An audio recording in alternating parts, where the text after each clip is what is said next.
Welcome back, Bears fans, to another episode of the Chicago Audible. It's Thursday, April 8th, and at the time of this recording, we are 3 weeks away from the 2021 NFL Draft. It's also Roquan Smith's birthday, so happy birthday, Roquan. So, Nick, only 21 days between now and the NFL Draft. I'm sure you're excited, just like I am, and I'm very excited that since we're kind of in that weird middle ground between NFL free agency and the upcoming draft, it's really a good time, almost the perfect time to do something that we haven't done in a while, and that's dedicating an entire episode to answering questions from our listeners with a pre-draft mailbag.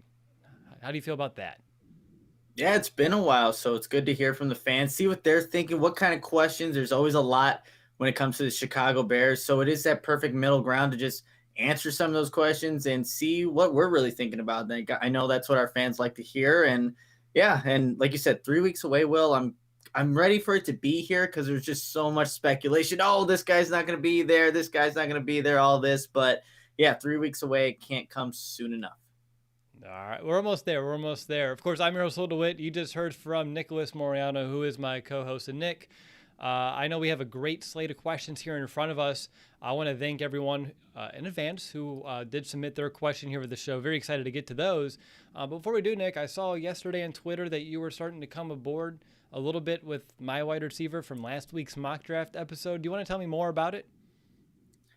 Speaking of more, I was showing that to my girlfriend, just how many times Will loves to use the dad jokes. I'm like, if you ever listen to a Chicago Audible podcast, there'll be one on there. You usually see me making a face or have the GIF response that I do, but she had a laugh out of it. But I am coming around to your guy, Elijah Moore. He is a playmaker, and if he's available, I'd be all right with the Bears taking that. See, I'm glad. It didn't take you long to get on the right side. Although it's weird, I feel like every grade for a prospect that I had last week has totally been reshuffled no matter who I'm looking at this week. Like Elijah Moore, second or third round pick. Last week, everyone's saying he's going into first. It's crazy, but that is the season we're in. The players go up and down. It's like the stock market out there. But Nick, I'm excited to get into these questions. Before we do as well, any other things you want to talk about? I know you got fully vaccinated here earlier this afternoon, so that's I know that's big news for you. My first shot is on Monday afternoon, so I'm excited myself. Yeah, so and this was such a quick process too. The last time I got the first vaccine shot, it took about 2 hours to get. This I was in and out within maybe 10 minutes, and you have to wait 15 minutes after you get the shot. But it was a quick process. And just one other thing, if you're watching the podcast, and I've been talking about the green screen, here it is. Well, obviously it's not green, but there's a nice virtual kind of background behind me. So it's cool that we finally got this going, and it looks really nice. But I'm just glad that finally you could see it rather than me just talk about it constantly. But it's back there, and it looks pretty cool. Doesn't it? Oh boy, and then there's that. Yes, and if you follow the Chicago Audible on Instagram, you can see what we kind of do before the show starts, which is a fun little exercise as well. But yeah, that's what it can look like, and Will has all the controls over there to make that kind of happen. Yep, fade level is 69, by the way. So remember that for the future. It's not 70. It's not 68. Yeah, it's nice. That's where we're at. I wish I could make that up, but I didn't. That's where the number kind of sat. It's an easy one to remember, but nice. I still wrote it down because we're going to need to know this for our future. But with all this aside, Nick, for me, real quick, life updates. Work's going well. Other than that, really good things happening behind the scenes. We'll probably talk about that here on the show eventually, but today is not that day. So with that said, and I wanted to use my catchphrase I've been using like forever, let's get to some Bears questions. Let's do it. All right. First one I have here is from Martin. He wants to know, what is your outlook on the Bears for the future? Are we looking at a potential rebuild within the next season or two? Or is there enough young talent on the Bears to keep them competitive for the near future? This one, out of all the questions, is actually a really great one to start things off, because for me, it was one of the hardest ones that I was thinking through throughout the day. At one point, I was like, no, we can be competitive for a while. We have some young pieces at every position. And I listed them out, like on offense, not quarterback, of course, but offensive line, you have Daniels and White here. Running back, Montgomery, Cohen. Wide receiver, A-Rob and Mooney. Tight end, Kmet. And then defense, Nichols. Mack, he's not young, but he still has some good football in front of him. Roquan, Jalen Johnson, Eddie Jackson at safety. And then I was like, oh, I don't know if that's enough. Like, actually, when you think about it and you list it out. So at first I was thinking, sure, we can be competitive for a while. There's enough young talent here, enough building blocks. And then I listed them, and the list came up a little bit shorter than I thought it would be. I still have some thoughts here I wanted to share, but I did want to kind of hand over the floor to you just to kind of get your perspective when you're kind of thinking through this question throughout our day. Yeah, I think it's really going to depend how this 2021 NFL season goes. If it's now it would be not 8-8, but 8-9 because of the extra game, you're obviously looking probably being out of the playoffs, and everyone and top management will be gone. I think people will get fired if that happens. And there is, you hear that? There's Brady barking. Sorry about that. But I think what I really did find out, which was interesting, is that the Bears are actually the second oldest team in terms of total snap weighted age. And I'll explain that. That's according to Football Outsiders. That calculates a team's age not by just by averaging the ages of the players on the roster, but by the weighting the age of each player by the number of snaps they played. So you can have old people that don't even play, so that really doesn't factor in. But the actual people that are on the field, the Bears are the second oldest. Their offense is the 20th oldest, so that's not too bad. But defense, they're the second oldest defense out there in terms of snaps on the field. So when you're mentioning some of the players that are younger, yes, they do have those. But when you look at it collectively, the Bears are an old team, and the offense obviously isn't the strength of this team, but that's where some of the younger players are. So when reading this question, I'm like, wait, they do have young playmakers, but collectively they are a little bit on the older side. And depending what happens in 2021, I think you can see a rebuild obviously coming right after that season, but maybe with, how the Bears are constructed, they could be competitive this year, buy some time for Pace and Nagy, then maybe they're not going into that rebuild mode as soon as maybe some fans are thinking they will be. When you have your metric with age, is it the entire roster on that side of the ball, or is it just starters? It's the people that, in terms of their snaps on the field. So it doesn't necessarily have to be starters. It can be whoever fills in and collectively for a season. That's how I think the metric Jimmy works. Graham, Andy Dalton, and Nick Foles must heavily skew that Bears offensive age, though, a little bit. Well, it's weird because the offense is not as old as the defense, though. True. Which is, and you just mentioned Robert Quinn, grandpa over there, he doesn't help. True. But, I think I want to see what this metric looks like after the 2021 season, where now Andy Dalton is a part, like actually playing snaps for the Bears offense and things like that. But yeah, it was just an interesting thing to look at because the Bears, obviously they need to draft well so they can bring that age down and have people that can actually play in their first season. But it could very well be a rebuild mode if the Bears have a bad 2021 NFL season.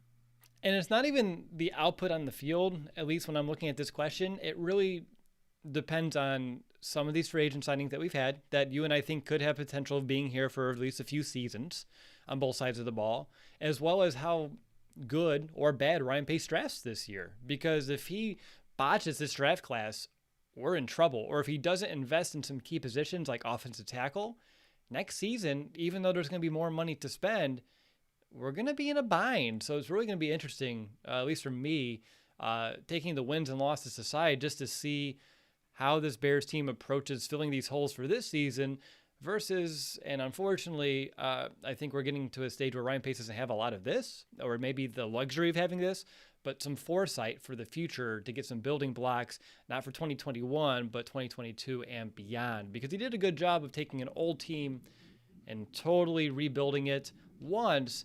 But now can he do it with himself, with his nose, right up in the mess, right into the problem that he created? Can he do it? And does he have the luxury to do it? And those are two questions I don't have the answers to that I do believe give us a good indicator of the real answers for this first question that we had. But I think they're really in a middle spot. And I think you're saying around the same things where 2021 is like a pendulum, and which way is it going to swing for the future? I think we're in wait and see mode.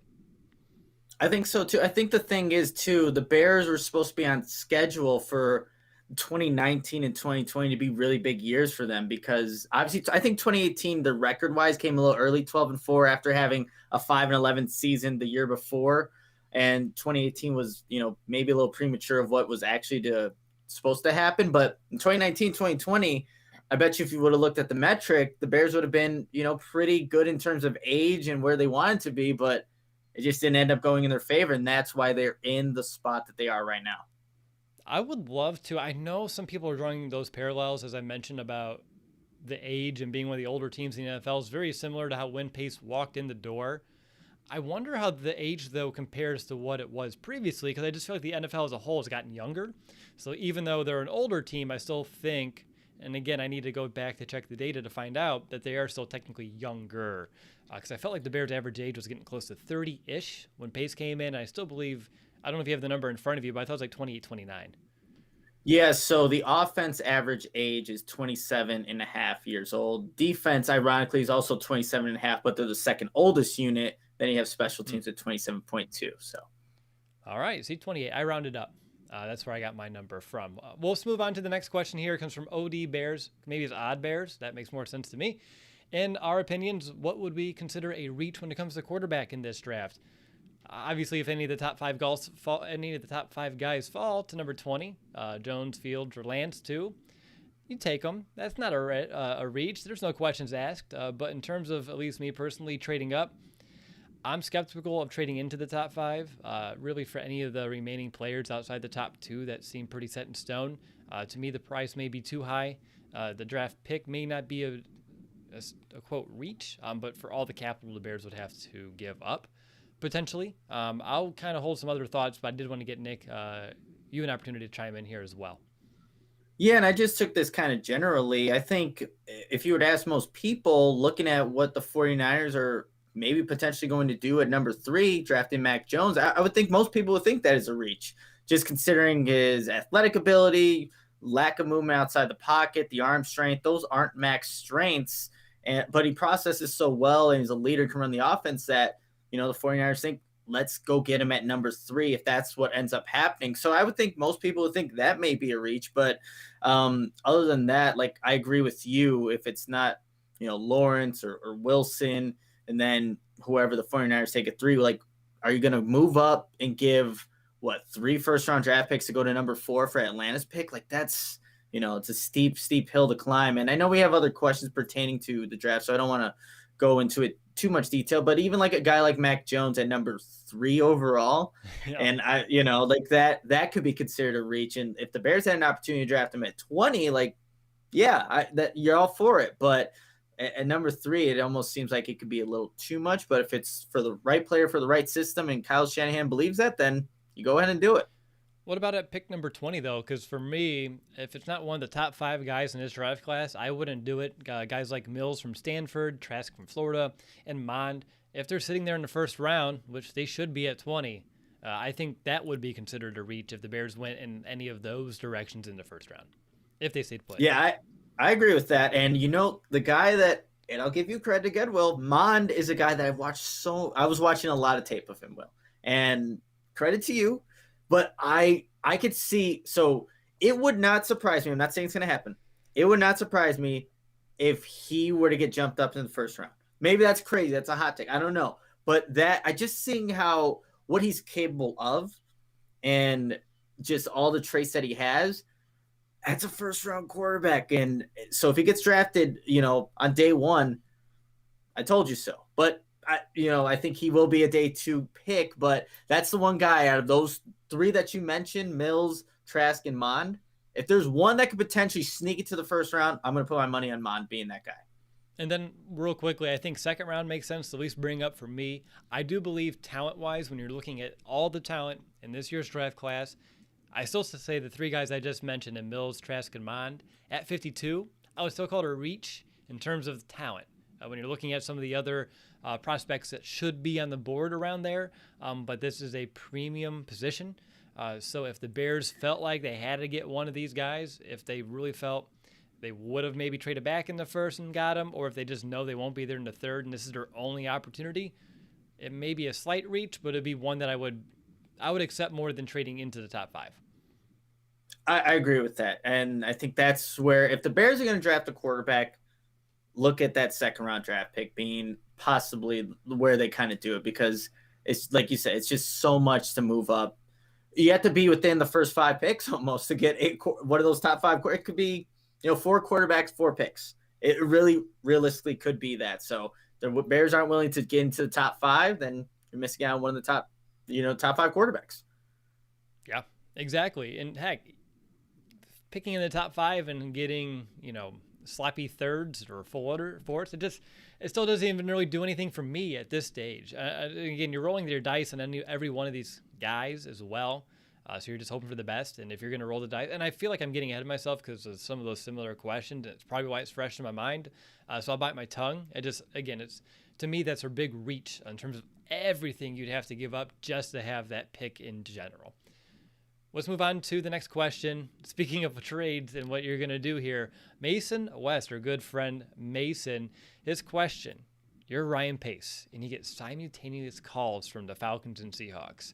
Atlanta wants next 2 firsts in 21, a 21 third, a 22 second. Seattle wants your next 3 first rounders, a 2021 third round pick, I should say, Akeem Hicks and Andy Dalton. And if you trade with Atlanta, we're going to draft Justin Fields. If you go Seattle, of course, you're getting Russell Wilson. So if you had to choose, this is like an ultimatum. Do you go for Wilson or do you go for Fields? Before we each explain why, I want to know the who. Who are you going with first? I'm going Russell Wilson. I'm going Russell Wilson as well. So we don't need to debate this. We can explain why. For me, I can say it in one word, even though I have about 2 paragraphs listed here, notes. It's a guarantee. You know what you're getting in Russell Wilson. Fields, like I said with all the other prospects, you're rolling the dice, you're playing craps, and you're hoping for the best. And if I'm just going to give up as much capital as the Bears would have to give to make either of these moves, I'm going to go with the surefire thing in Russell Wilson. Simple as that.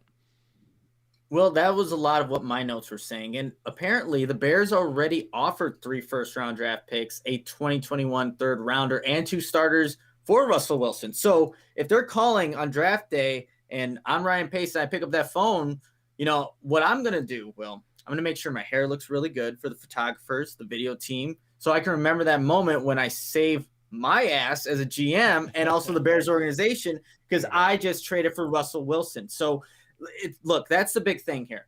Justin Fields, I think he's going to be a great quarterback. But do I trust the Bears and this coaching staff to make him a great quarterback, to mold him to be that guy? Absolutely not. We've seen what they've done with different positions, the quarterback position in itself. They haven't been able to do that. Give me the proven top 3 quarterback in the league and let him come to this offense and do his thing. You don't have to worry about molding him to be that guy. He's already that guy. So that's what it would be for me. It's not even really a question, but it's a great question by Mason. But I think it's an easy answer because you take Russell Wilson, get the known commodity, and end it there. Hang up the phone and just take the pictures and get ready and just remember that moment. If you bring in Wilson, if you had the choice here, your offense is 10 times better from the moment you hang up the phone or from the moment you say yes. And then with Fields, you have no idea what that's going to do, whether it be this year, next year, and beyond. And yeah, if I'm going to give up multiple first-round picks, you better believe if I had a choice, I would choose Russell Wilson over any of these rookies. Yeah, I mean, that's how it should be too. And the thing is, with Justin Fields, you don't know if he got better right then and there. I think eventually, maybe if you see him develop and things like that, then you can potentially see it. And maybe for Ryan Pace, it does, prolong their careers in Chicago because, hey, we need to see this play out. But, give me Russell Wilson. I think Aaron Rodgers, the rest of the division, okay, the Chicago's finally got a quarterback. This is going to be a little tougher than it has been in years past. So I think that would be fun in itself. I think Bears fans would just know we can compete for the division. We can compete for so much more if we have Russell Wilson. Yep. And Justin Fields, you don't have that out of the gate. I'm not going to roll it out completely. You're excited. And the future is you're tantalized again as a fan because maybe you buy in a little bit more, but not nearly as much as you would for number 3 out there in Seattle. All right, moving on to the next one. We got red shirt. I'll say Wheel. Will Ryan Pace try to move up to the Falcons spot in the draft? We kind of talked about this a little bit here. To me, will he try? he may call and look into it. I expect he's going to keep every option available. Every time someone's on the board, he's going to see what he can maybe do here. If he has conviction, or at this stage of his career, more desperation for a guy, he may just do it. So will he? Will he try? I think he will at least give it a hard thought. I think it's 100% on the table. Everything is this offseason. So I'm going to say yes. What about you, Nick? Yeah, and he has to, I think. You have to at least inquire to see what the Falcons are asking for. If it's a 3 first-round draft pick, a 22 second round, just a max deal kind of trade, like that's maybe too much for Ryan Pace, but he has to look into it. That's his job, just to see what they're kind of looking for. And I bet, honestly, the Bears were one of those teams that called the Falcons. I know it was reported that there were teams that were looking into it. I'm willing to bet the Bears were there. I don't know that for sure, but it would just make sense, right? A QB-needy team, potential to move into the top 5 of this draft, to potentially get one of the better quarterbacks in this draft class. Yeah, connect the dots. It probably was, but I just think it's too steep of a price, like we've been talking about here, to get a rookie quarterback, and not the other way around if a Russell Wilson would be available. For sure, man. Let's move on. The next question comes from Lee. He wants to know if the Bears, say the first 3 picks in the draft were quarterbacks, so quarterback, do we believe it would be worth potentially trading back from pick number 20 to later on in the first round to get more picks? He also mentioned that the offensive line talent's pretty stacked this year. Can't disagree.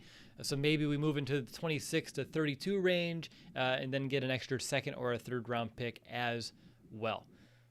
Love the question, and I'm glad we're looking in the opposite direction in terms of moving in this draft, because I think that one, to me, is a little bit more enticing. Obviously, it can't just be the first 3 picks. You need to take the entire board into an equation when you're making the move like that. If you have a group of 5 to 10 guys that you would be comfortable with picking at number 20, and you can move 6 spots back, you just do a little bit of a math exercise, and you'll still be able to get one of your players as well as picking up an extra pick. And if the Bears can move down a few picks and gain an additional day 2 selection, I love it. You can still find a day 1 starter in the first round, and we haven't had a first round pick in forever, so I'm not going to be greedy and need the 20th overall, so why not get some return on it and turn it into 2? I know we have holes all across the board that would benefit from that additional selection. So to me, I would love to say that could be a potential option to trade back, remain in the first round, pick up hopefully a second, more likely maybe a third round pick in return in addition. What about you, Nick? What are your thoughts about potentially trading back from 20? If that's an option, you find a good trade partner, I'm all for it, because the Bears have actually been, and you can go to Over the Cap and Jason_OTC for Over the Cap, actually had an article come out about teams that have actually had good rookie production in the last couple of years. And the Bears are actually one of the top teams of having rookies play on the field for a good number of snaps. But the only thing, they just don't have enough picks to do so. They're one of the teams with the fewest number of picks, but have had a bunch of production out of the guys that they have selected. So if you're Ryan Pace and there's an option where, hey, you don't want to overdraft because the top 2 tackles are out there and you're at 20, and you think you can find a tackle later in the draft or in that second round and still get something back for it and find another receiver or something like that, well, I think that's a good idea, because this Bears team, it isn't just lacking a quarterback, people. It's a right tackle. You can get a center. You can get a wide receiver. There's a nickel corner, another starting corner opposite Jalen. There's so many. So you have an opportunity to move back, but still capable to be, still get a top 50 pick would be ideal. And so you can just plug in those holes. Ryan Pace has shown that the people that they have drafted have actually produced on the field. They just need more picks to do so. So if you want to check that out, just look up Jason_OTC. It's just expected drafted player snaps over rookie years. Look that up. The Bears are one of the top ones at getting rookies actually play. They just need more picks. Yeah, we do. A lot of losing picks here over the past few seasons here for the Bears. Next question comes from Raymond. He wants to know very similar stuff here, but I think it's worth hitting one more time. Do we believe the Bears should trade away picks to move up, or keep picks and address the many holes they have? I'd keep every pick you got, maybe try to find a way to turn it into more.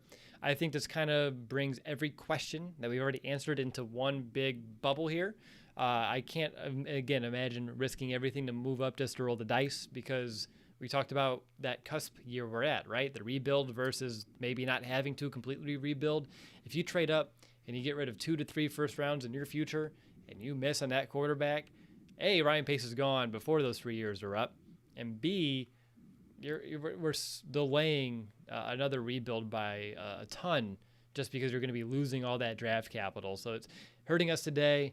It's hurting us tomorrow. So for me, I wouldn't make that move. I would rather keep the picks that they have, if not find a way to gain more. Nick?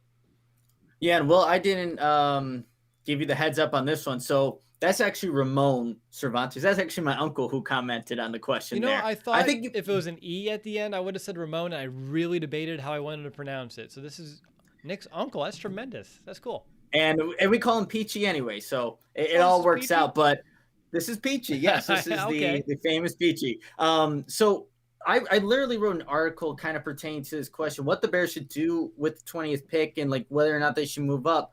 I'm all for the Bears staying at 20 because I think there are going to be potential guys that fall to that spot that can upgrade and help the Bears. Unless you're moving up for a quarterback, I don't see the reason to move up to give future draft capital to potentially get Ryan Pace's guy. Look, he's had 4 draft picks in the first round since he's been here. 3 of them are no longer here, with Roquan Smith being the only guy, and 2 of those other guys he moved up to get Leonard Floyd and Mitch Trubisky, and we know how that kind of played out here in Chicago. So I think with Ryan Pace, just needs to be more open-minded of who could be potentially be there at pick 20 and take the best player available, kind of how he approaches it. But if you have, I think, more of an open mind to taking multiple guys, then there's maybe a less likelihood of them being a bust, this ever-growing list that he already has here in the first round. So I'm all for not trading picks to move up. If it's not a quarterback, I'm not for it. But let's see what happens. Who falls to number 20? Daniel Jeremiah just had a mock draft come out today. And if you read my article in the Chicago Audible, the guys that I mentioned in there, only one of them in his mock draft was gone. And that was it was Devontae Smith from Alabama. Everybody else, he actually had Greg Newsome being the guy the Bears selected. So, and I think I mentioned 5 guys in there, or 6 total guys. So look, maybe Ryan Pace does have the opportunity to pick from a bunch of capable players that can help the Bears. I'm all for them staying at 20 and not trading up. Thanks, Peachy. Thanks, Peachy. Yep. All right, next up we have a question from Seth. He wants to know, who is our favorite quarterback outside of round 1 that the Bears have a shot at drafting? And what is the latest round that they can find a quarterback that could possibly make a difference in the future? Good question. Well, I think I tipped my hand a little bit last week with Mond being my favorite. I think round 3 is the absolute latest, so you can potentially find him. Although between last week when we recorded and now, and as you just mentioned, Nick, Mond can potentially go round 1, late round 1. So that's someone who I like as my favorite. Trask maybe is my second favorite outside of the round 1 options. And then if you're looking even later in the draft as guys who, and again, the key word here, Nick, is possibly make a difference. Ian Book out of Notre Dame, Sam Ellinger from Texas as well. But again, you can't count on him. They're real big just projects in general. But if you're looking at potential, keyword possible, difference makers in the future, those are just some of the names on my radar, with Mond being my favorite. Yeah, and it's so hard to determine what's the latest round. Like Tom Brady, we all know where he was drafted and what he's actually become.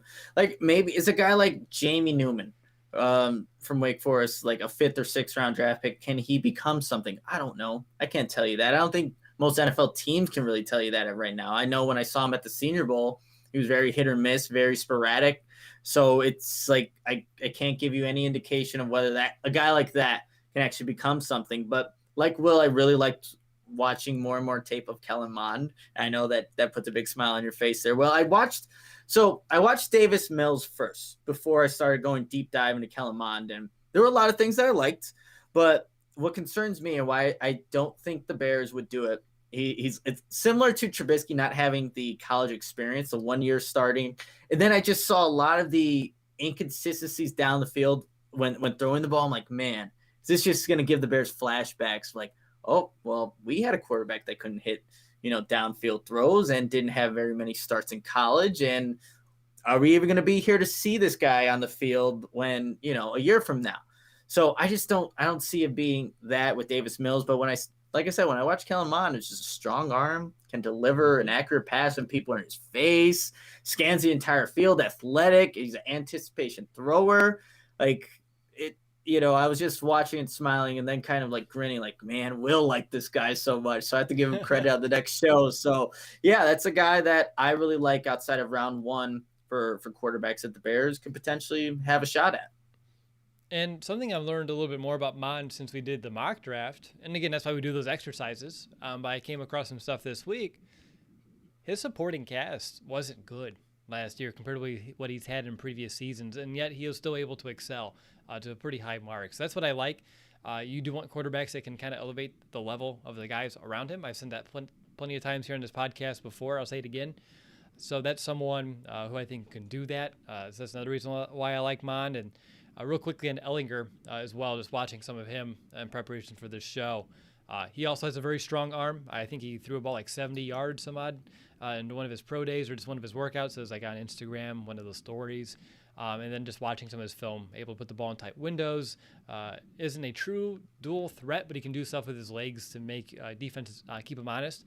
So he's just someone, if you're looking as like a late round, throw a pick at it, see what happens kind of guy, that would be someone that I would be highly considering if I was Ryan Pace, if that's the plan.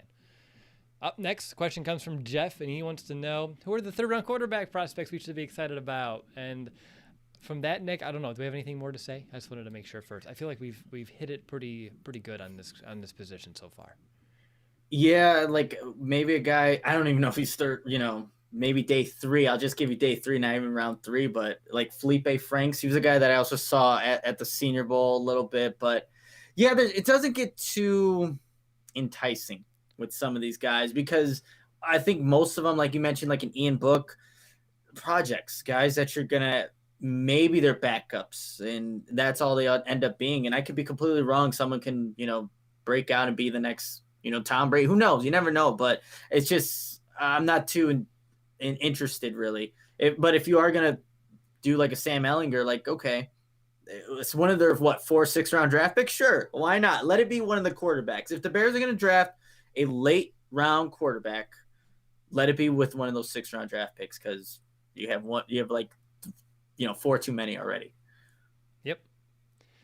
All right, moving on. The next question comes from Bobby. He wants to know, what strategy do we believe Nagy and Pace will implement to try to stay in Chicago another year, whether that be trading up for a franchise quarterback, building the offense around Dalton to reach the playoffs, or drafting a later quarterback in this draft to develop the rookie, which can also maybe extend some of their life here in Chicago.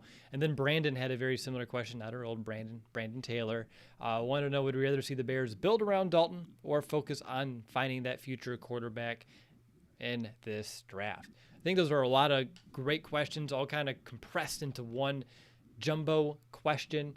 So when it comes to strategies and Ryan Pace and Matt Nagy staying and just building around Dalton versus finding the next guy, I think ideally they're trying to do a little bit of both here this year. But if you had to put your 2 cents in what you believe the strategy is, I'd love to hear it.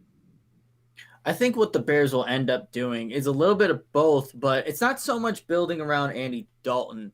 I think the Bears are building up a team so whatever quarterback comes in, they could be hopefully successful. So if you draft a right tackle, obviously that's going to help Andy Dalton in 2021. But for the next quarterback, too, if Tevin Jenkins is that guy, that's also helping him out. So I think what their approach should be for the Bears, if they're not going to trade up in the top 5 to get a quarterback, you get players that fill many of those positions that I was talking about way earlier in the podcast that they really need right now. So you're building it up to help Dalton, yes, but really it's to help any quarterback. And let's say round 2, they do end up drafting a Kellen Mond or something of that nature. Then you're addressing both of them. You're building around Andy Dalton, air quotes, and you're also addressing the quarterback position for the future. And then you see what you could do with that round 3 pick. But I think it is a little of both, but I feel the best bet, take best player available that can help this team right now. That's going to be your best bet to maybe ensure that these 2 guys, Ryan Pace, Matt Nagy, can have another year in Chicago. By the way, Mondo from Bears Fit says, "What's up?" in the chat. Oh, okay. I'm gonna have to. I always see him. So Armando, I'll see you next time. Maybe tonight. Oh, it's a date. All right. A date at Bears Fit. That's everything that you need there, Nick. For me, though, I don't think I have anything to add on that one. I think, like I said, ideally you find a way to do a little bit of both. Getting people around, the supporting cast around this year to help the offense the best you can, but also if you have a chance on a guy that you like, go get it, but don't trade into the top 5. That's not the chance I'm talking about. All right, let's see. Up next question comes from Michael. He wants anything not quarterback related, so I thought it was perfect to put it right here in the order of questions. Afterwards, there's his impact to 17 games. Are the Bears, as old some reports say? So we talked about the Bears' age already, so let's focus on 17 games. We haven't really had that discussion yet, and I think it's warranted. We could have had probably an entire episode discussing this. When I look at it, it seems like the players believe it's going to pay a toll on them. I also believe they feel like if they're going to play an extra game, their contracts should be adjusted as such. And I think that's where some of that gripe kind of comes to. But in terms of the regular season games, I don't think it's going to really impact the quality of play. Playoff teams already play at least 17 games once they reach into that first round of the playoffs. Teams, on top of that, too, they want to win every game possible. So where I'm looking at the impact of 17 games is if teams are locking up playoff spots early, what does that do for a week 17 versus a week 18 now in a regular season? Will teams give their franchise quarterbacks a week or two off to get them fully rested for the playoffs instead of one? It's that rest versus rust, risk reward, and I'd be really interested to see how that can kind of change some of that rest mentality that sometimes you'll see over there in the NFL as well. And then on top of that as well, when you look at quality of play, Nick, at least my thought would be if we're going to see it suffer, unfortunately, and this is where things will get interesting, maybe it happens in the playoffs because there could be a long stretch of getting into game 18, game 19, and then game 20 before a team or a couple teams make it all the way to the Super Bowl, which does have that built-in bye before it. So maybe those championship games, that's when guys really start to feel that 17-game season. I just don't think it's going to really happen in the regular season in terms of like a huge impact where you're going to see like guys sitting their franchise quarterbacks or their top stars, just giving them like extra rest weeks. I don't think that's going to happen. No, I don't think that'll happen. But what I think could potentially be a factor with this extra game is maybe more injuries. I mean, look, that's another game that you have to play, and they didn't add another bye week. That wasn't one of the things in this new schedule. It's an 18-week season with now 17 games. So I think you could potentially see more of these injuries, and they are finally they're limiting the preseason, which should have been done long time ago. But they did do that. I don't know if it was by 2 games or 1, but now adding this extra game and not adding an extra bye week, I'm really curious to see if we see some just more players go down. Look, there's going to be guys that go down each and every single week for every single team, but does that become more frequent? And we still got to see what this off-season training program is going to look like. Is it going to be virtual? Is it going to be in person? And now if it's virtual and it's an 18-week season, regular season, let's see how it all plays out with in terms of the health of what these guys are going to have. Like, it's great for fans. Look, we get an extra game of football. Maybe for Bears fans wanting the season be over, it's not so great. And the Bears can't go 8-8 anymore, people. So they can't say that anymore. And keep their have pride in that. It's going to be 8-9 now. So, but I want to see if injuries kind of ramp up because of this extra game, and that'll just be interesting. That's something that I'll be watching throughout the season. I'm a little frustrated. I like the evenness of the 4-quarter season. 4 games, 4 games, 4 games, 4 games. There you go. That's quarters, not thirds. So to me, that's a little sad just because now it's like you have 4 quarters.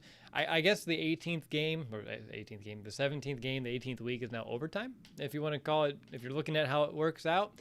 But yeah, that's injuries is a good one as well. That'd be a good question next time we have Mason on the show to kind of talk to him about what he can see as a potential impact as well. So I jotted that down in my notes. That's a really good one there, Nick. Moving on to our next question, it comes from Scotty. He wants to know about Zaven. That's how I pronounce this guy's first name. Collins, one of the better inside linebackers in this draft class. He wants to know, Could that be a potential pick for the Bears in the first round? Mentioned, Danny Trevathan, Iggy, Christian Jones, all opposite of Roquan is a little weak, which we know that. We know Trevathan's not the player he once was. Iggy's not developing like the Bears thought he would, and Christian Jones is back for a second stint. And then Josh Woods, he wasn't mentioned in the questions, but I'll throw his name out there as well. What's your thoughts? I think there are bigger needs out there. I understand that this is a need.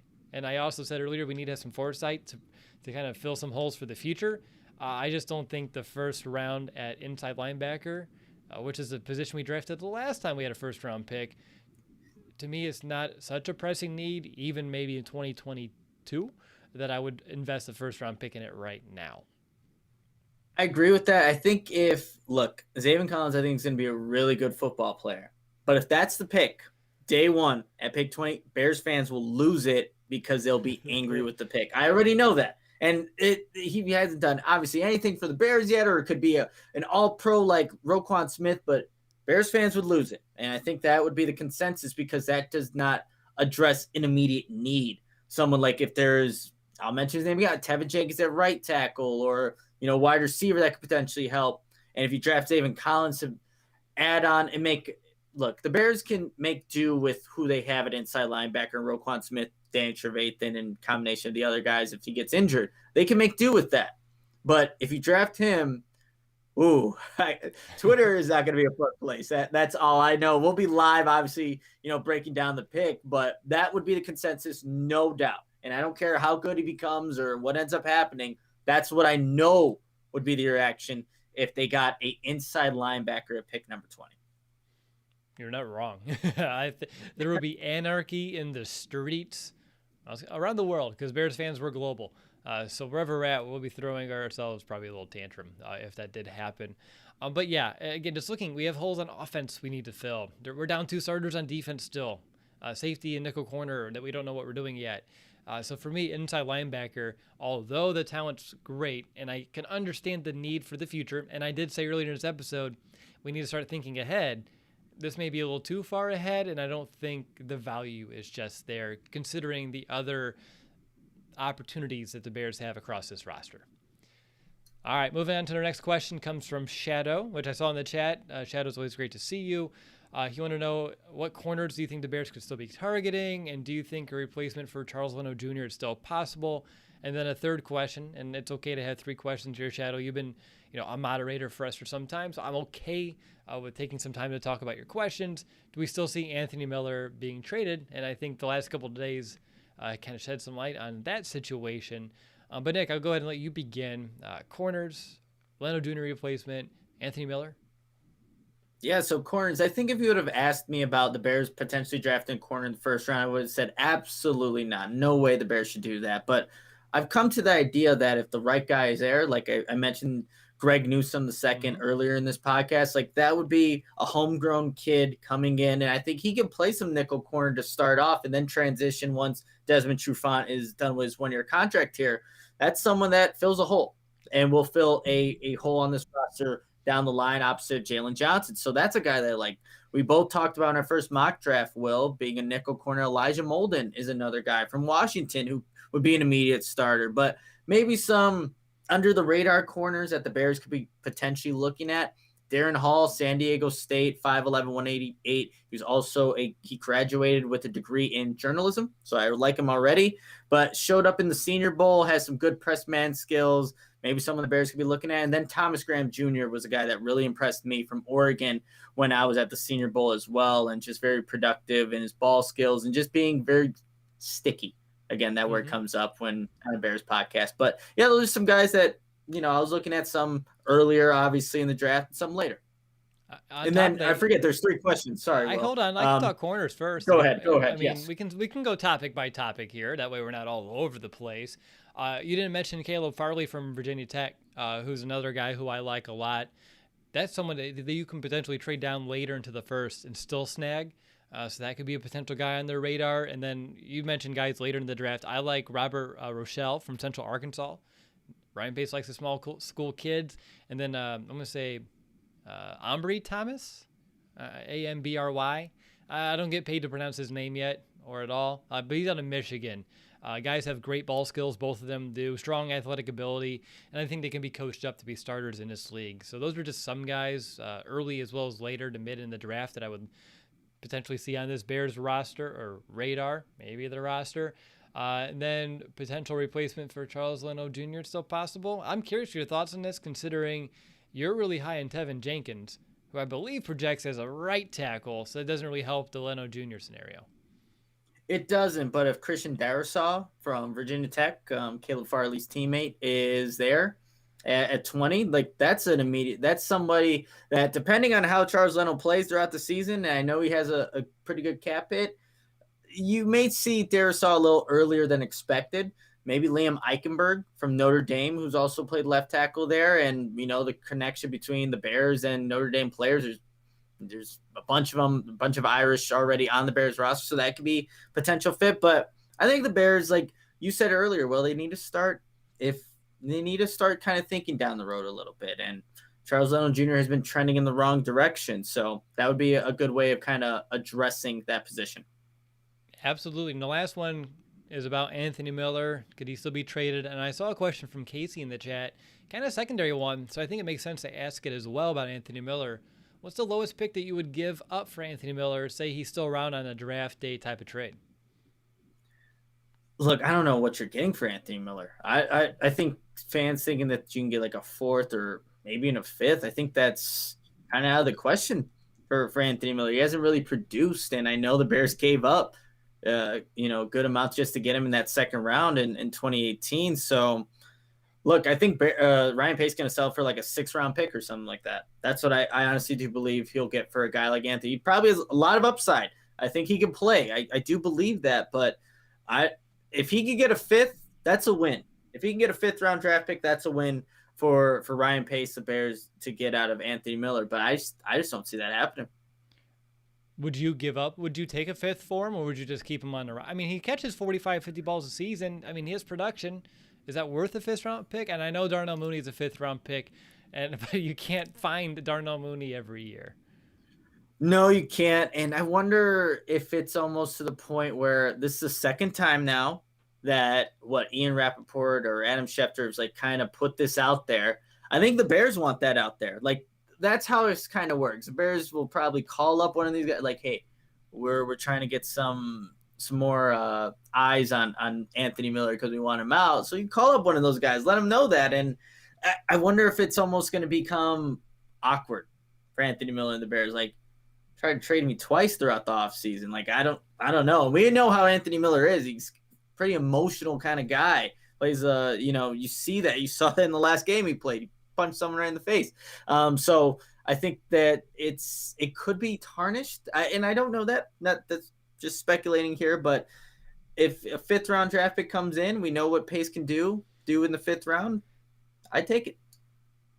I would take a 4th, probably no questions asked. If we get down to that 5th-round territory, I would need to be super confident that they're going to pick someone up that can kind of fill that void. That's still a lot of production that you need someone to step up into, and looking at the roster, I don't have faith in Riley Ridley to do it.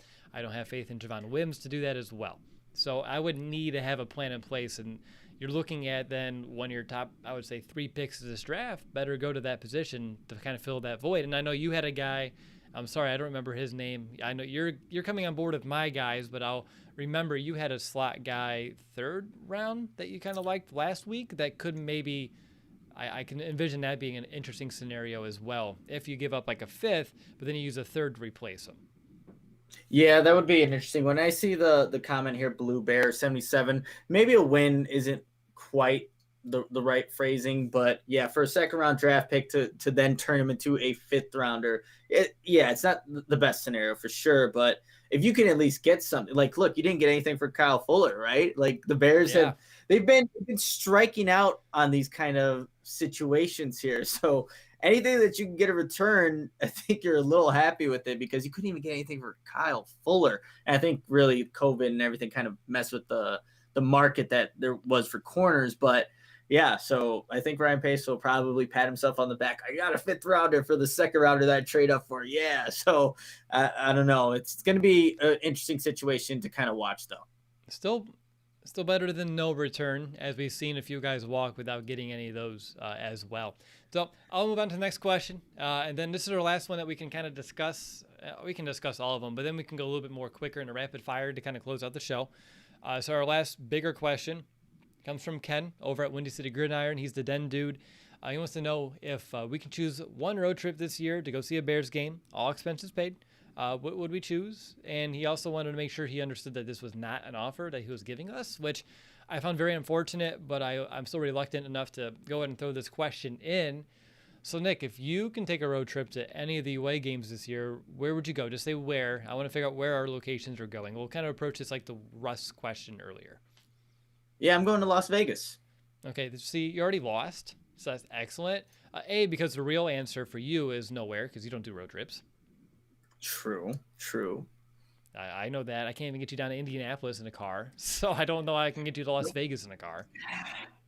I had a hard enough time getting you to Canton in a car. Yeah, I mean, that was a fun road trip, though, but where are you going? I want to hear where you're going, and then I'll detail why I want to go to Vegas afterwards. Well, I'm going to just drive right through it. I'm going to L.A. I want to go see the Rams game. That's something I wanted to do last year. I wanted to go to L.A., that new stadium. I can get into all the reasons why, but I would go to L.A. Over Vegas, if we can choose. Yeah, so, okay, and that was my second option, but here's why. So, and you probably would be the same route. I was looking at, maps, how long it would take and things like that. I don't know how long we have to make this road trip happen, but so to go from where I'm at to Vegas, you would have to go through Iowa. So I'd stop at Iowa City. Maybe it falls during the college football season. Stop by Kinnick Stadium, which I haven't been to in a while. Get a big-ass turkey leg that they have on game day there. Oh, it's delicious. The only thing, though, it dries your mouth out so fast. You need to have enough barbecue sauce to eat that thing. It's huge. So get to hang out there in Iowa City. Then you have to, unfortunately, drive through Nebraska. So I just have in my notes, get the hell out of Nebraska as fast as possible. Then you drive through Colorado to kind of get there, do some sightseeing, some hiking. I was there for a couple of hours when I covered the Bears and Broncos joint practice. So I would love to get an opportunity to go back there. And then you could drive through Utah and get to Vegas and just to experience that. Because I went when I wasn't 21, was the last time I was at Vegas. It was a family trip. So go back, actually experience Vegas. And I mean, that would just be a fantastic time. So that's how I have it all laid out for my road trip there, Will. And that's why I ended up picking Bears versus Raiders whenever that happens. You'd be complaining before we even got to Iowa. Like, you'd be in the car. Like, nope. I would just turn around. I will fly to Vegas. Will, you enjoy your trip? And I know how that would go. Like, I already can envision and I would hit all the stops. You give me the little map of all the things I have to do, and I just Photoshop you in at the end, and it'd be a good time though. And the road trip would be very identical. We just have to go a little bit further to California and go to LA. I've never been to the West Coast, so I think that would be amazing to go see the Pacific. Obviously, I've been a big fan of the Rams stadium, the stadium in LA, ever since I stumbled across the show like 1 a.m. Science Channel of them building it and just watching the structure come together. And even though it was built, I was like, oh my gosh, are they going to get this done? Like, they're putting the time crunch on, and I don't know. It's a really neat place to go. And unfortunately, there's no fans in it last year, so it's empty. So we got to get a little return on investment there. But going to LA, again, Pacific Ocean, we can go to the game. We can go catch some improv shows with some of the young upcoming talent in Hollywood, see someone before they get famous, do the Walk of Fame, check out the Hollywood sign. I'd always wanted to go to a recording of The Price is Right ever since I was a kid. So I tried to find a way to make that happen. Nick, you know me. I'd find a way to run into a celebrity. So I think it'd be a great all-around time. So that's why I would do it. And by the way, Blue Bear 77 in the chat, he mentioned he was there with us in Miami on our trip a couple years ago, which is the last big trip we were able to do, that I still hold very dear to myself as one of the best things that we've ever been able to do this podcast. That was such an amazing trip, and it would be awesome to get to do something like that in the near future. But I love how people in the chat are giving me gambling advice. I definitely need it because I don't gamble. Do blackjack, only take this amount of money, do all this stuff. So thanks for the tips, you guys. And if we make that happen, I will definitely have to do some gambling. Yeah, I've always gotten close. Whenever I took cruises with the wife, and I always wanted to take all of our cash and be like, all right, we'll put it all on black. And either we're going to have a double the fun or none of the fun, but we're here and we're on the boat. and I never got the green light to do that. So yeah, Vegas will be fun for that experience.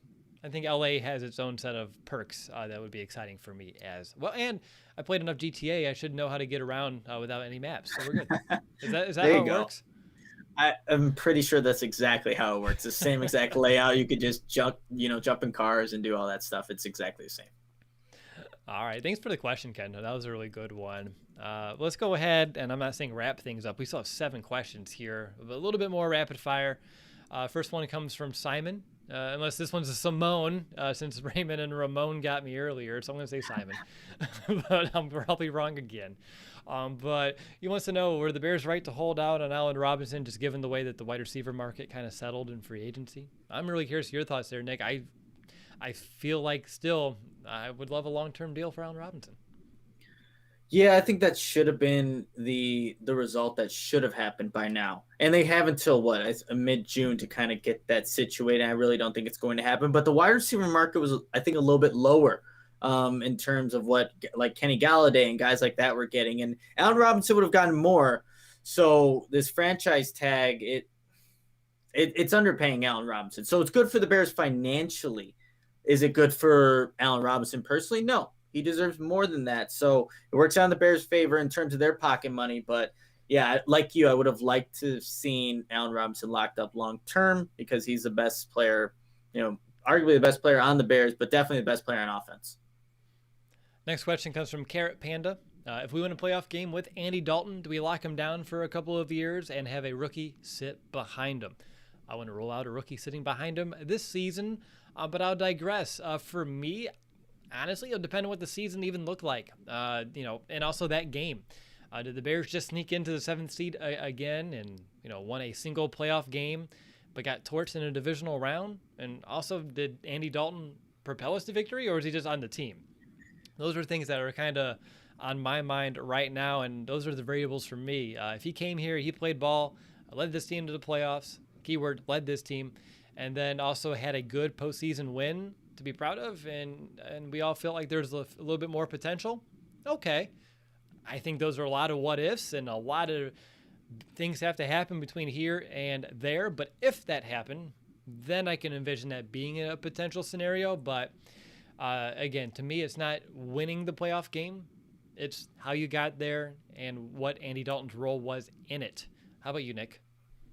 What if it was an 8-9 season, similar to what just happened last year? Dalton's a quarterback, and they get into the wild card, whatever it would be, like that's so Bears, which could end up happening. But it's a lot of ifs. Like if it's Dalton, if Dalton's the reason why they got to the playoffs and a actually winning record, not 10-6, it would be 10-7. It's so weird to say. It's going to take time to get used to that. But they do that. They show improvement. The offense is actually looking better. Maybe you could talk about, extending a contract there, but a lot of what ifs. And like Andy Dalton said in his press conference, he sees himself ending his career in Chicago. Is that just a year where he ends his career like after 2021, or does he actually foresee something coming after that? It's all going to depend on how he plays and what Matt Nagy and Bill Lazor can do with him as quarterback. Agreed. To me, winning a playoff game is not the benchmark that I'm going to put as the decision maker between keeping him past this season or letting him go. There's just the whole sample size needs to be taken place. But I love the question and the optimism because I haven't even gotten that far in my own thought process yet. Looking forward to this upcoming season. Next up from Orlando, would you trade up to get Kyle Pitts? Which also, by the way, Orlando asking a question about Pitts, who's coming out of Florida. I thought that was interesting. But Nick, would you trade up for Pitts? I already said I wouldn't trade up for anybody that wasn't a quarterback, but that is a guy, and credit to whoever said this on Twitter, but he's a unicorn. He is one of a kind to where like you have matchup problems with anybody that you put. You would have to put corners are too small. Safeties I don't think are agile enough. Linebackers can't keep up. Like that's a mismatch nightmare. Do you have the quarterback in the offense to get the most out of him is a question. But I think for the Bears, they wouldn't trade up. If I'm there, he's still available. You're like, It depends how much you have to give up and things like that. But he's going to be a hell of a player and so much fun to watch. But I'm going to say no. You know what? I said don't trade up 100 times in this episode. Would I in real life? Gosh, I mean, it's so hard because, like, even though you don't have that quarterback, you can find well, it depends. If you trade up 3 first rounders, are you ever going to find that quarterback to get the most out of them?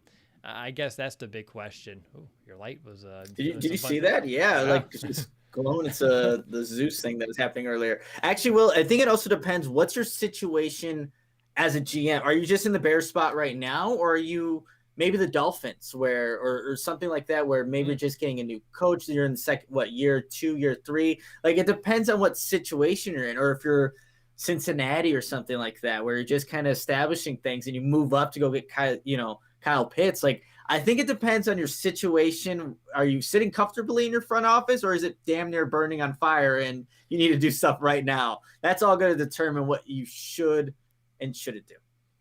He's a special player, and he's going to be a special player in this league for quite a while. Out of the Bears' reach, I don't envision Ryan Pace has the green light to trade up for anyone that's not a quarterback at this stage, but boy, could he just fall all the way down? That ain't gonna happen. But all right, moving on. Next question comes from Matt, wondering if the Bears should take a closer look at Colin Kaepernick. I'm gonna say no. That ship has sailed. Nick, you? Yeah, it's just it's been a long time since he's played quarterback, and exactly. It's still unfair for what had happened with that situation. But yeah, that ship is well off it in the ocean. Can't even see it. It's gone. It's no longer relevant at this point, I think. It's not evergreen. There you go. Yes. See, because it means it's not relevant. Also, the ship. I thought that was excellent on the spot banter I was able to provide you, and you just head nodded me. So okay. Next question comes from Carlisle. Yeah. Carlyl.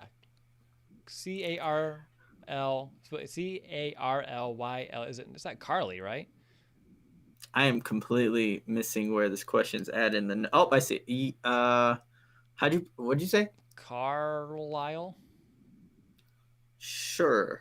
I'm so sorry for for you who asked this question.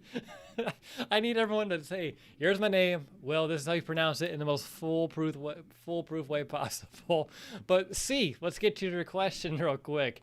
Is the fact that Pace brought in an aging backup, which is a lot of remove from Foles. Yeah, we get that. Is this foreshadowing Pace has a longer leash and his job isn't on the line that much moving forward? And are we as Bears fans just kind of doomed for that, mediocrity or worse for the next 5 years with Pace? And I think we've kind of discussed that a little bit in some previous episodes of kind of the fear of getting stuck in that rut that we're kind of in, where we're not one of the bottom feeders of the league, but we're definitely not contending, and we're just in that minutia of just, inadequacy. And I think that's a real concern amongst Bears fans. What are your thoughts? Yeah, for @son of a beauty, for the name that is there. It's like with where the Bears are at and where they have been, they just haven't moved the needle with anything that they've done. So is this foreshadowing what Pace having a long leash? I don't think that's the case. I don't think he has a long leash, and I think depending on who you ask, you'll get a different answer, because obviously maybe that move indicates that, but I don't believe so. I think this is truly his last season to prove that he can be a competent GM and build a winning football team. Yes, you had the 12-4 season, but 8-8 consecutive back-to-back seasons is not going to do it, and it shouldn't be. This should not be the standard for which this organization, says that's a good job. We want to keep more of that around here. No. So I don't think it's an indication that he's going to keep this job moving forward. He has to show some kind of progress. And, Andy Dalton was Matt Nagy and Ryan Pace's collaborative move. We'll see how it plays out. Next up, we have a question from Bacon. I wanted to know if Alex Bars is under a shot to compete to start on the line this year. The more I think about it, the more I say probably not. Do the Bears think he's one of the best 5 linemen on the team? I don't think so. Just looking at the moves that they've made this offseason to bring back Ifedi, bringing in, who's that other tackle? I forgot to put his name in it. Is it Blackman, or is Blackman on defense? defense. Wilkinson, is that from Wilkinson. There Denver? we It's too many kind of guys. And that's where we're at here. I put that in my notes earlier. Don't forget to remember who that was. And then I was close, but not really. Not at all. But looking at those moves, I don't think it spells Bars has a green light to compete. And even if he did, where? If you're going to keep Whitehair at guard, Daniels is your other guard. Is Bars your center? No. Is he going to play tackle to start? I don't think so. So for me, probably not is going to be my answer. Anything you want to add? Swing tackle. Maybe that could be the That's spot not a starting role. Well, he said earned a shot to compete to start on 6th line. I think it was like a typo for offensive line or off line, and then the phone went to 6th. Or 6th, like the 6th guy. I get that's what I was thinking. That's how I took it. It's like the swing tackle. Okay, Like you can look at maybe it that any could way you be. want. So that's but not the starting. No way. But that 6th guy on the line. Maybe that's who knows. But swing tackle, that's where I think Alex Bars should be aiming for. But look, the right tackle position technically should be looked at right now as a competition, because is Elijah Wilkinson much better than Jermaine Ifedi or even Alex Bars? I don't know, but I think that's the mindset should be. I should try to compete for this right tackle, but I think swing tackle is what he should be probably aiming for. And last but not least, question comes from Furious George on Twitter. Why does George, Ted, Ryan, and Matt all actively hate us? What I thought of throughout the day was, I don't think it's really that they hate us. They just don't care about our feelings. We're always passionate, supportive of the team. And since we are so supportive, buying merch and going to games, it's all the same to them. They get the profits at the end of the day. So for us, I don't think it's so much as hate as more of a disinterest. That's just my thought. What about you? Yeah, I don't think any of the guys actively hate the fans. I think George McCaskey, I think he is just a fan. And that's why he shouldn't be anywhere So no, this is a shot, because I think he's a fan that's doing way too much. Like you're a fan, dude. Just play your role right and get out of the front office or any kind of decisions that you could possibly have. That's why the Bears are in, I think someone put it, stuck in mediocrity, and that you hear that very often when you talk about the Bears. So I don't think they actively hate us. We hate them when they don't win. Feelings probably mutual when you hear all the crap that Bears fans are talking about this team year in and year out. But when you don't have the right people at the top making the right decisions, and like I always hear when George McCaskey said Ryan and Matt are our football guys, there's like a hesitation. Like he's reading that. Yeah. Next slide. It kills me every time. Guys. Football guys. So see, that's what's wrong. They need to get out of there so the Bears can actually make progress and not be that I can't even talk right now. Be mediocre football team that they have been, outside of 2018 for a while now. So that's my feeling. They don't hate us, but man, I just think the wrong people are at the top right now, Will. George doesn't hate us. He is us. That's the best thing that came out of this whole episode. We see him all the time, too. Yeah. You're right. You haven't what? Sorry, George. No, nothing. I said I was going to say I haven't seen him at Bears Fit in a while. But I have seen Juan Castillo. He's been there. Lifts a lot of weight. He's a strong old man. Well, if I'm not surprised. I still think you got to sneak into his circuit one day. Yeah, he does some weird stuff, and that's why the Bears are where they are. They just do weird stuff up there. We're at Hallis Hall. It all stems from the top down, but I don't have any other questions that came in. I thought this was a really strong group of questions. I know a lot of it was draft focused, which makes a lot of sense right now. And then I thought the chat was pretty engaging and adding in a few as we went. So anything else that you wanted to discuss before we sign off? No, but I'm so down to do this again. So with everyone that sent in questions and anyone who didn't, let's make this a thing. This is a lot of fun to do, and it was interactive between the people in the chat, and hopefully people who did submit questions listen to this episode they answered my question. So that's what we're here for. And they were really, good discussions, and we got laughs out of it as well. So that's what it's all about. So I'm, looking forward to the next time we can pick our fans' brains and see what they're thinking, and we can answer on the next podcast. And no, we're not going to answer your question, Don Burr Sr. I don't know what Don I didn't even asked. see it, but I don't even want to know. And we're just going to leave it at that. Nick's scrolling up to maybe find it. But no, I think we got to find a good schedule to do these on a more consistent basis. I know when we had a little bit of a larger hosting panel, mailbags are something we're able to kind of accomplish a little bit more consistently. And I think it would be a fun way to, even if it's like once a month, like a monthly mailbag. That would make a lot of sense, and I think that'd be a neat way to keep engaging with all of you out there listening. So if you want to submit your questions in the future, it's a good reason to subscribe to our YouTube channel, like us on Facebook, as well as follow us on Twitter. But I want to thank all the Bears fans who took the time to listen to this podcast. Again, whether it's here on YouTube or any of the live streaming services and on any podcast app imaginable. There's like a million of those nowadays. It doesn't matter how you consume our show. Nick and I, we really do appreciate each and every one of you. We'll be back next week as we kind of continue our draft preparations. But until next time, bear down, Chicago.